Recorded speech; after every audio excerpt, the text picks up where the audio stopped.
રાજ્યમાં હાલ પેટ્રોલ અને ડીઝલની અછતને કારણે રાજકોટના આઈઓસી અને નાયરા પેટ્રોલ પંપ દ્વારા મોટો નિર્ણય લેવામાં આવ્યો છે, જેમાં રાતના 10 વાગ્યા બાદ પંપ દ્વારા પેટ્રોલનું વેચાણ નહીં કરવામાં આવે. પેટ્રોલ ડીઝલનું સપ્લાય ખોરવાતા આ નિર્ણય હાલ લેવામાં આવ્યો છે. હાલ પેટ્રોલ અને ડીઝલની કોઈ અછત તો નથી, પણ જથ્થો મળવામાં ડિલે થાય છે. સપ્લાય રેગ્યુલર મળતો નથી. ક્યારેક 1-2 દિવસે જે સપ્લાય મળે છે તે રેગ્યુલર મળે. તે માટે આજે પેટ્રોલ ડીલર્સ વચ્ચે બેઠક યોજાઈ છે. હવે ફરીથી 10 વાગ્યા પછી પેટ્રોલ વેચવાનું ક્યારે શરૂ થશે તે હાલ કોઈ જાણકારી નથી મળી.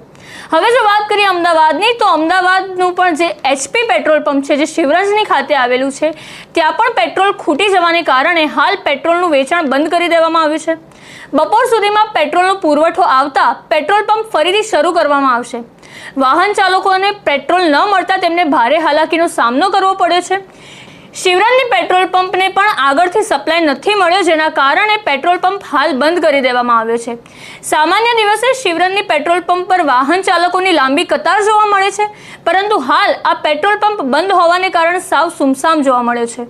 આવી અનેક અપડેટ જાણવા માટે અમારા સોશિયલ મીડિયા પેજને લાઇક અને ફોલો કરવાનું ભૂલશો નહીં.